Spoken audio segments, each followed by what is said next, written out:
Lettre de l'École internationale numéro 44 de la 4e année. La merveille de la création par Kim Natarajan. Nous ne pouvons que nous émerveiller de la complexité du cerveau et des connexions entre notre corps, notre mental et nos émotions.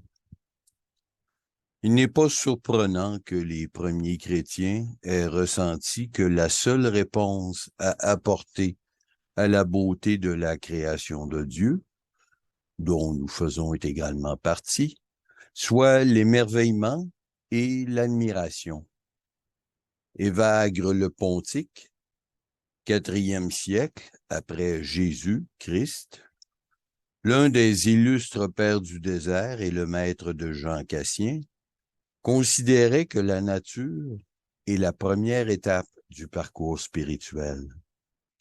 C'est, d'après lui, le premier niveau de la contemplation, car la nature représentait pour lui et pour les autres ermites du désert une manifestation du non manifesté du divin. À ce niveau, nous sortons de la réalité superficielle ordinaire et quittons, même temporairement, la dualité de la perspective de l'ego pour entrevoir l'unicité de la réalité divine. Il écrivait dans une épître à son amie Mélanie, « Quant à ceux qui sont loin de Dieu, Dieu les a rendus capables de s'approcher de la connaissance de ce qu'il est et de son amour pour eux au moyen des créatures. » Je suis sûr que beaucoup d'entre nous ont vécu de tels moments d'oubli de soi, de sentiments d'unité pleins de joie et de gratitude. Peut-être face à un magnifique lever ou coucher de soleil, ou absorbé dans la lumière de la pleine lune, ou bien au cœur du désert soudain en fleurs, ou encore seul au sommet d'une montagne enneigée. Ces moments sont inoubliables et inspirent une conviction absolue de l'existence d'une réalité supérieure qui englobe et enveloppe tout. Nous savons alors que l'essence divine est en nous et autour de nous.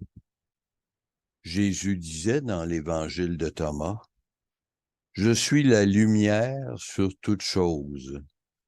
Je suis tout.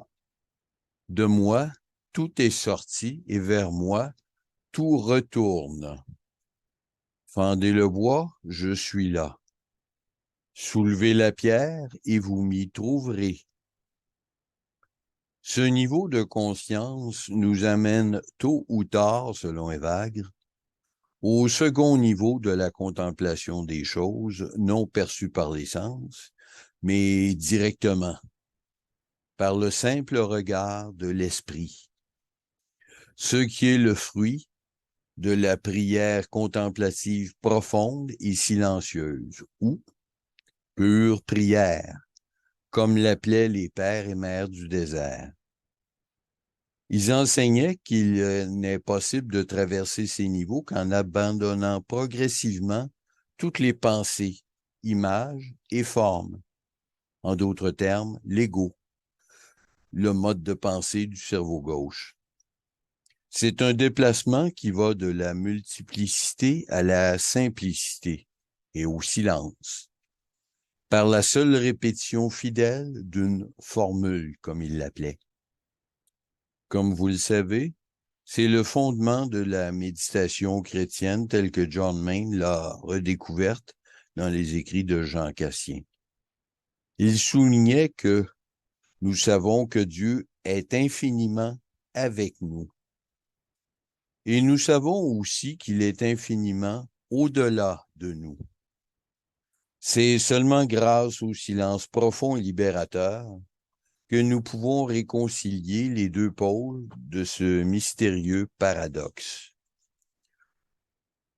Nous avons vu dans les 3 précédents enseignements que Dieu nous a donné la capacité de nous ouvrir à ce mode différent de perception en entrant dans la voie qui mène à ces 2 niveaux de contemplation. Nous savons tous que la condition pour y parvenir, une attention concentrée sur notre mantra, est loin d'être facile à réaliser. Beaucoup d'entre nous, confrontés à un mental plein de pensées et d'images, en viennent à la conclusion que ceci n'est pas pour moi. Je n'y arrive pas, et nous renonçons. Nous ne sommes pas les seuls. Plotin, 205-270, qui a exercé une grande influence sur le christianisme primitif, disait: « Comment se fait-il qu'ayant de si grandes choses en nous, nous ne les percevions pas? Comment se fait-il que certains ne s'en servent jamais? Nous avons le choix d'abandonner ou de persévérer. » Jean Cassien soulignait ici l'importance du libre arbitre. Il reste donc toujours dans l'être humain une volonté libre qui peut soit ignorer, soit aimer la grâce. Cette citation montre qu'il est non seulement nécessaire d'être attentif, mais qu'il faut aussi l'aide de la grâce. Nous ne pouvons pas entrer dans cette connaissance supérieure par la seule force de la volonté. Nous avons besoin du soutien de l'esprit cosmique qui nous parvient à travers de la part spirituelle de notre être.